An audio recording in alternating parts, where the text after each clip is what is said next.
So, we're doing an extended version here of Fantasy Football Friday. Not really happy with my initial analysis of Bud Kilmer, so I wanted to touch base. I did want to note, and I left out, that this is a team that, yes, this is their big bye week, but going into next week, I would be a little concerned about facing them head to head. You've got an underperforming, frankly, Antonio Gates and Philip Rivers, and God knows we've seen what can happen when those two can go off, capable of over 50 points combined in a given week. So this is a team that can absolutely put up points, and then Chris Johnson's a wild card who could put up. We saw what Adrian Peterson did last week. He can absolutely put up those type of numbers, if not better. So. Three guys there that I highlighted, but I wanted to spend a little more time on before we moved on. I did also want to note some of the schedules coming up, matchups that we'll see over the next few weeks.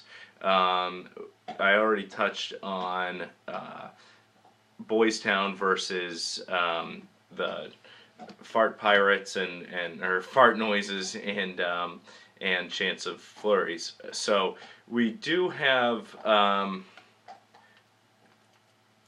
few different matchups I wanted to note for week 7 that might get interesting.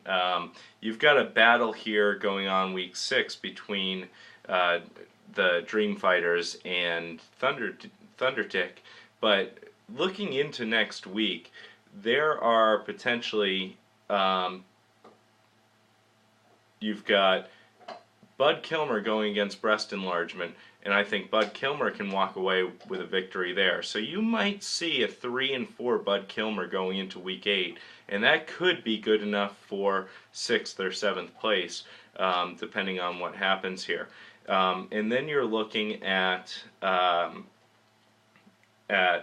the Dream Fighters are playing Dixon Cider.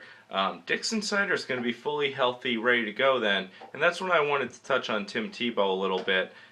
Maybe some Cam Newton abilities there, taking some touchdowns away from Moreno and McGahee. So that might be interesting. I still think the Dream Fighters will be healthy and ready to go then. I don't think they're as hurt by the bye next week, but we'll get into that. And then you'll have Thunder Dick with a matchup against Fiji Punch. So I know Thunder Dick's hoping that is going to put them at tie, but some real concerns there. So there's a chance for some of these 1-4, 2-3 teams to really sneak into play here. Really wide open. I think you've got 3 teams that are at about an 85 to 90% chance of making the playoffs, which is really strong at this point. So you've got 3 spots that are wide open, and especially for some of those 1-4 teams that could catch some breaks here, and we'll see what happens.